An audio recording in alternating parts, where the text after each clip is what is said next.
이재명 대통령은 지금 현장에서 보내드린 이해주 기자의 리포트처럼 취임 선서는 오늘 11시에 간단히 하는 대신에 이제 한 달 뒤죠. 7월 17일 제헌절 기념식에 임명식을 열겠다. 뭐 이렇게 얘기를 했다라는 전언까지 현장 연결해서 들어봤습니다. 6시 21분부로 뭐 정확히는 이제 오늘부터 사실상 곧바로 이재명 정부의 국정이 시작됩니다. 이제 곧바로 군 통수권도 이양을 받고 취임 선서 후에 일단은 용산 집무실로 이재명 대통령이 가게 되는데요. 그런데 오늘 밤사이 있었던 눈에 띄는 뉴스 가운데 이재명 정부의 초대 국무총리가 바로 이 사람이 유력하게 점쳐지고 있습니다. 지난 3년 동안 정말 잘 견뎌주셔서 감사합니다. 12월 3일 불법 개헌부터 오늘까지 6개월 동안 우리 주권자 국민이 계셨기 때문에 우리가 함께 싸우고 마침내 빛의 혁명을 완수했습니다. 이제 이재명 대통령과 함께 새로운 대한민국, 진짜 대한민국 함께 만들어 갑시다. 사랑하고 존경합니다, 여러분. 잊지 않겠습니다. 오늘의 감사함을 위대한 대한민국으로, 위대한 대통령으로, 위대한 민주당으로, 위대한 국민으로 보답하겠습니다. 감사합니다. 바로 마지막 마이크를 잡았던 주인공이 김민석 최고위원, 김민석 상임 공동선대위원장이 이재명 정부의 초대 국무총리로 유력하다는 보도가 지금 너도 나도 나오고 있어요. 86 운동권 출신이고 영등포 의리 지역구입니다. 민주당의 4선 의원이고 마지막 줄, 그러니까 이재명 대통령에게 계엄 가능성을 가장 먼저 보고했고 실제로 이제 국감장에서도 계엄을 윤석열 정부의 국방부 장관에게 따져 묻는 모습도 있었는데 장현주 변호사님, 내부 소식은 잘 아시니까 실제로 총리가 김민석 의원이 유력하다는 얘기는 좀 내부에서도 많이 원래 나왔었던 모양이에요. 사실 김민석 최고위원이죠. 최고위원이 분명히 역할을 하게 될 거다라는 이야기들은 있어 왔는데 사실 지금 언론 보도를 통해서 총리 유력설이 지금 나오는 것 같습니다. 예.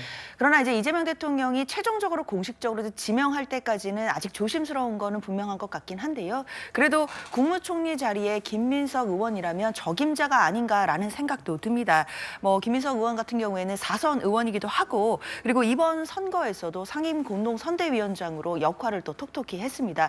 뿐만 아니라 민주당에서도 수석 최고의원으로서 그리고 많은 지지자분들 그리고 당원들의 신뢰를 받는 분이시기도 했고 그리고 이재명 대통령이 당대표 시절에도 사실상 김민석 최고위원에게 굉장히 많은 신뢰를 보낸다라는 부분들은 사실 알려져 있는 사실들이었습니다. 그렇기 때문에 김민석 의원이 만약에 국무총리로 지명이 된다라고 한다면 사실 국민 통합이라든지 이런 부분에서도 나름대로의 적임자로 돼서 역할을 할 수 있지 않을까라는 기대도 있기는 한데요. 특히나 많은 국민들이 기억하시는 장면은 앞서서도 얘기가 나왔지만 작년에 아무도 믿지 않고 아무도 얘기하지 않을 때 계엄에 대한 부분들을 사실상 홀로 주장을 하셨거든요. 그때 사실 많은 정치인들이 이런 말을 어떻게 믿냐라고 하면서 김민석 의원을 많이 질타하기도 했었지만 실제로 불법 계엄이 벌어지게 되면서 국민들이 김민석 의원이 그때 했던 말이 정말 사실이었구나라고 하면서 좀 많이 화제가 됐던 그런 기억들이 있습니다. 그런 거를 보았을 때 사실 당 내에서도 많은 신임을 받고 있고 그리고 해왔던 지금까지의 경력으로 봤을 때는 사실 국무총리로 지명이 된다라고 하더라도 그 역할을 제대로 해내지 않을까라는 기대가 있습니다. 그때 계엄 얘기했을 때는 사실 여야 할 것 없이 진보 쪽에서도 아니 김민석 최고위원이 갑자기 왜 저 말을 하냐라고 했었는데 실제로 이제 윤 전 대통령이 계엄을 선포하면서 김민석 의원의 정보력이나 혹은 여러 가지 비판 수위가 다시 회자가 되기도 했었는데 86 운동권 출신이고 4선 의원이고요. 사실은 문재인 전 대통령도 조기 대선으로 바로 다음 날 대선 다음 날 이제 공식 취임을 했고 당시에 이낙연 전 총리를 곧바로 임명한 전례가 있는데 유력하다 국무총리의 김민석 의원.